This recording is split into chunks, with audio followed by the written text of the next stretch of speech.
My name's Mark Oldershaw. I used to be a long distance lorry driver and keen sportsman. Um, I, I had an accident in 1991 playing football and lost my leg in 2003 after quite a few operations. I've got good support in my family, and especially my wife. She has to put up with a lot. So it was a case of I always made the family that sorted it out. As we talked together, everyone was involved. Our kids were involved because ultimately they got to live with it as well. So I was more or less I stayed away from the official line. It's it's a new challenge. Every day brings a new challenge. Every day there's something that you push yourself for. I've got something that is supposed to stop me, and I'm not going to let it. And that's the attitude to have. It's always to have that, you know, how can I put it? I've got a disability, but to me it's not a disability. It's, I'm a leg missing. But and you know, it's push yourself, just keep pushing, prove to the world that you're not disabled. First time I actually dealt with a counsellor, I felt more depressed after seeing her than before I went. You have to fill in a little questionnaire, and you're on edge before you go in. It's like, oh my God, the stigma, I'm going to see a counsellor. And you answer the questions and you answer them light-hearted. And after 3 visits, my wife was having to pick the pieces up of me coming back. I think with health professionals is they need to listen. That's the biggest thing, is they need to actually listen to what somebody's saying. Sometimes it's really patronising for people to say, oh yes, you've had your say, now this is what we're going to do, without really taking on board what the person said. Well, that's the biggest thing, is somebody to actually sit there, listen, take it on board. If their opinion's different, is discuss it. Discuss it with the person involved, not with anybody else. Is sit down together and discuss it. If you can do that, then you come to a happy medium. When you're in a wheelchair, you're invisible. People will come up and ask Trace, who's pushing me, that how is he? Is he alright? How's he feeling? And it's like, well, I'm sitting here, you know, I've got a mouth, I can speak, I'm not stupid. But that's the stigma. I got bored, and it's like, what am I gonna do? And you're like, well, I'll go back to college and go and train for something. I know, I'll train to be a counsellor.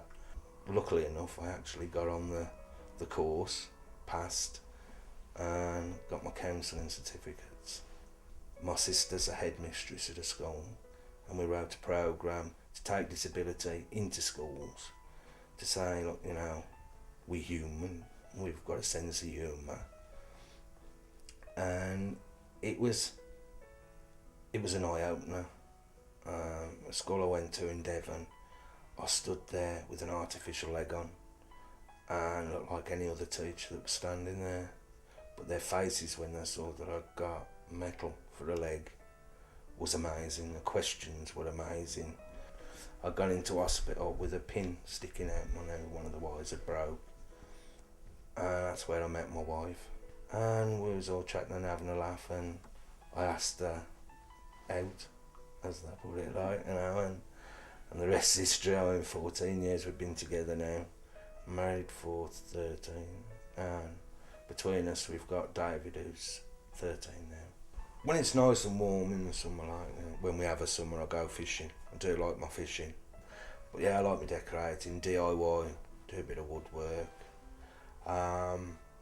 Yeah, darts, anything like that. I like my darts. I've got a dartboard in the conservatory that I've put a few wobbles in the door, like, you know, but they're only wooden doors, so it ain't too bad. I can stand over them. But yeah, I love my football. I still like football. I wish I could still go and play. One of my legs, I had one of my artificial legs, I had all designed in Birmingham City, of which we got signed by the players and had a day there with them, had a meal with the team and that, which was great. I've got Fish Pond, which I dug out in my wheelchair. The wife was a bit disappointed that she couldn't get the patio back on top of me quick enough, because I got down to 4 foot and realised I couldn't get out. But, you know, it's something I wanted and I went for it.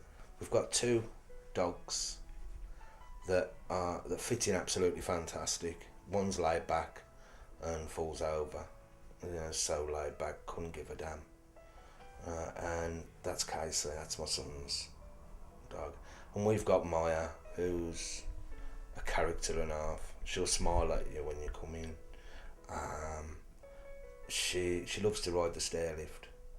She absolutely loves the stair lift. In fact, when I'm on the stair lift, my foot cannot go on the footplate because the dog's sitting there.